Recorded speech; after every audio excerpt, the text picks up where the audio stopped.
जय श्री राम दोस्तों।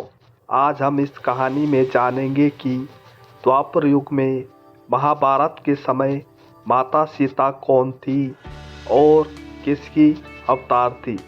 दोस्तों, यह एक रहस्यमयी पौराणिक और धार्मिक कहानी है और हम इसमें यह भी जानेंगे कि माता सीता त्रेता युग से द्वापर युग तक किस प्रकार की भूमिका में थी, वह किसकी अवतार थी और महाभारत के समय उनका स्वरूप किन घटनाओं से जुड़ा हुआ था।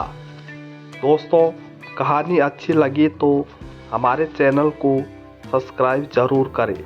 मेरे प्यारे दोस्तों, हमारी भारतीय संस्कृति में युगों का क्रम सतयुग, त्रेता युग, द्वापर युग और कलयुग सिर्फ समय की रेखाएं नहीं है, बल्कि धर्म, अधर्म, मर्यादा और कर्म के उतार चढ़ाव की गाथाएं भी है।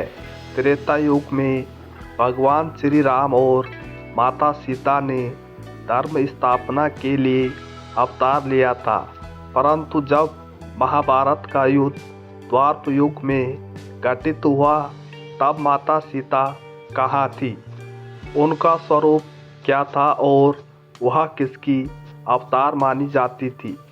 दोस्तों, यह रहस्य कई पुराणों और लोक कथाओं में बिखरा हुआ है। कहीं उन्हें लक्ष्मी अवतार बताया गया है तो कहीं भूमि पुत्री बताया गया है। महाभारत काल में भी उनका स्वरूप एक गुप्त, दिव्य और रहस्यमयी रूप में विद्यमान था। दोस्तों, माता सीता का जन्म त्रेता युग में हुआ था। उन्हें भूमि पुत्री कहा गया क्योंकि जनक जी को वह खेत की भूमि को जोतते समय हल की नोक से प्राप्त हुई थी, इसलिए उन्हें जनक नंदिनी और वैदेही भी कहा जाता है।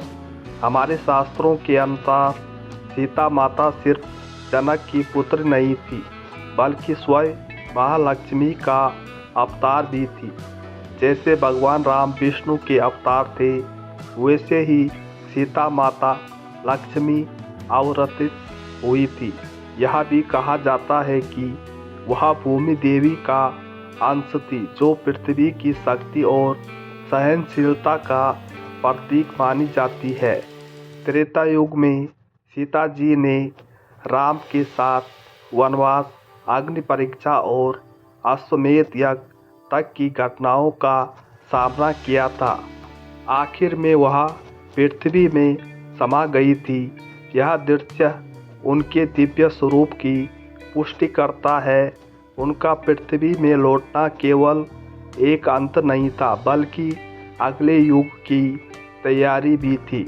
हमारे शास्त्र कहते हैं कि जब वह पृथ्वी में समाई तो उन्होंने वचन दिया कि वह द्वापर युग में एक नए स्वरूप में पुनः अवतरित होगी और धर्म की रक्षा के कार्य में अपनी छिपी भूमिका निभाएगी।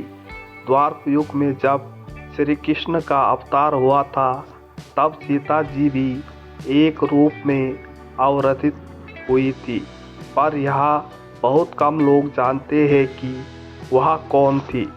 दोस्तों, हमारे कई पुराण बताते हैं कि द्वापर युग में माता सीता ने द्रौपदी का रूप धारण किया था। द्रौपदी का जन्म भी दिव्य अग्निकुंड से हुआ। जैसे सीता हल की रेखा से निकली, वैसे ही द्रौपदी अग्निकुंड से प्रकट हुई थी।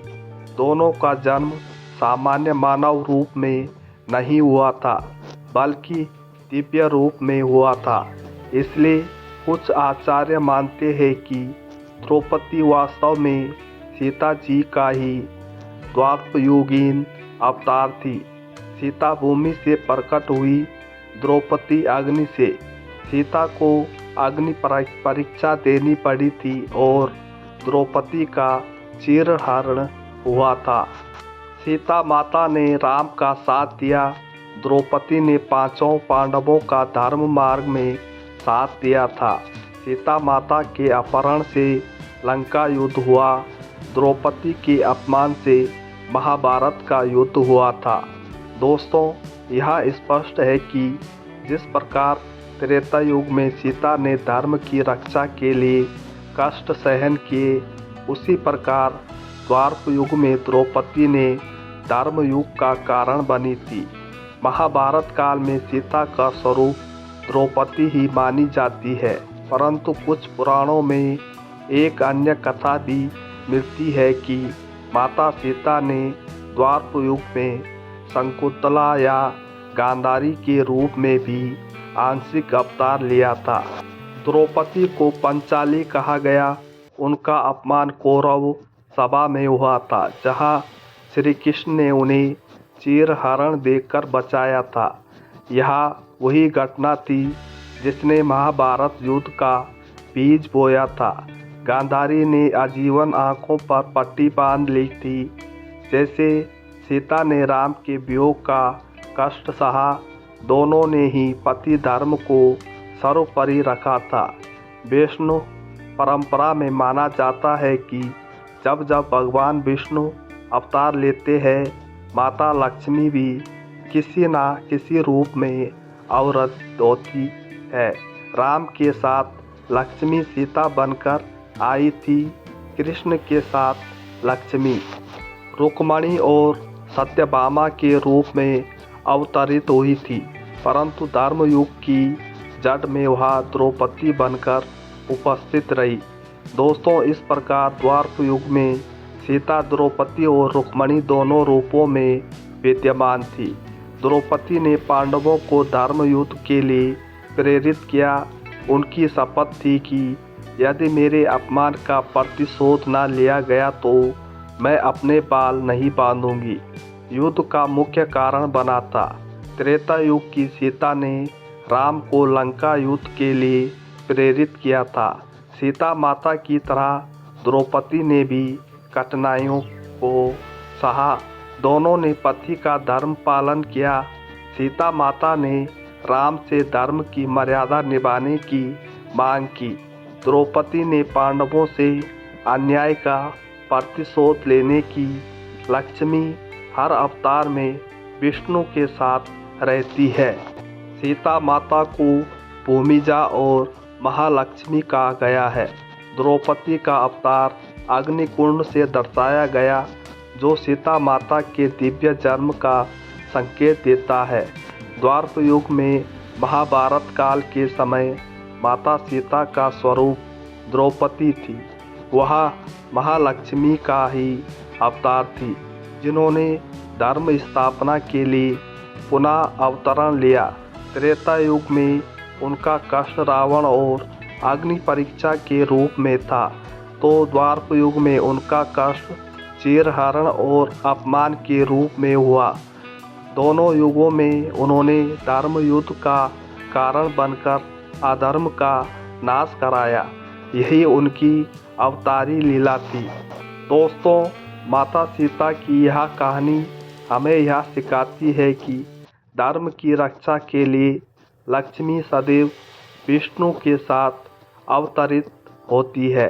युग बदलते हैं, स्वरूप बदलता है, परंतु उनका ध्येय वही रहता है। धर्म की स्थापना, अधर्म का विनाश और न्याय की विजय होती है। दोस्तों, आज की कहानी आपको कैसी लगी, कमेंट में ज़रूर बताएं और हमारे चैनल को सब्सक्राइब करना ना भूलें। धन्यवाद।